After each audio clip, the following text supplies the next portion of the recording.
In 1903, the first immigrants came from India to the beautiful shores of British Columbia.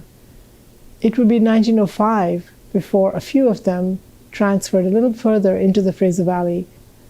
In 1908, a number of them got together and said, "Let's build a temple. Let's build a place that will give social, cultural, political, and religious solace to us as immigrants in this fair country."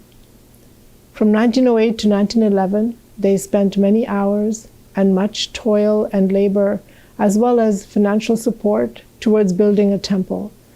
Today, that temple stands on South Fraser Way.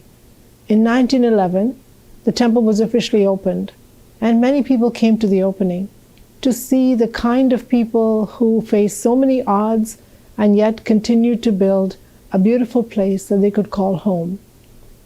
The temple stands today as a symbol of their resilience and their efforts, their hard-working efforts to build a permanent place in so much temporariness. A number of them were sent back to India, deported. A number of them left on their own will. A number of them had lived here without their families and wanted to go back and seek the support of their loved ones. But a number stayed. And the few that stayed continued to build the temple as a touchstone for future generations. In 2002, Parks Canada designated it as a National Historic Site. In 2007, Prime Minister Jean Chrétien came to open it as a National Historic Site. And since then, we have had many great celebrations at the temple. Today, we have a Sikh Heritage Museum in the temple. The temple functions both as a temple and as a cultural, social symbol we are proud to call the National Historic Site as one of our own.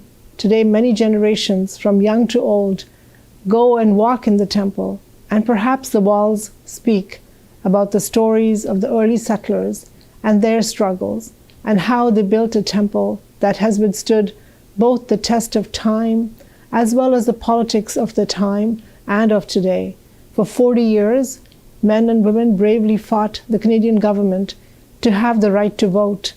In 1947, at the end of the war, we too received the right to vote and to become full citizens and participate in Canadian society. We are proud to call the National Historic Site Gur Sikh Temple as a symbol of our resilience.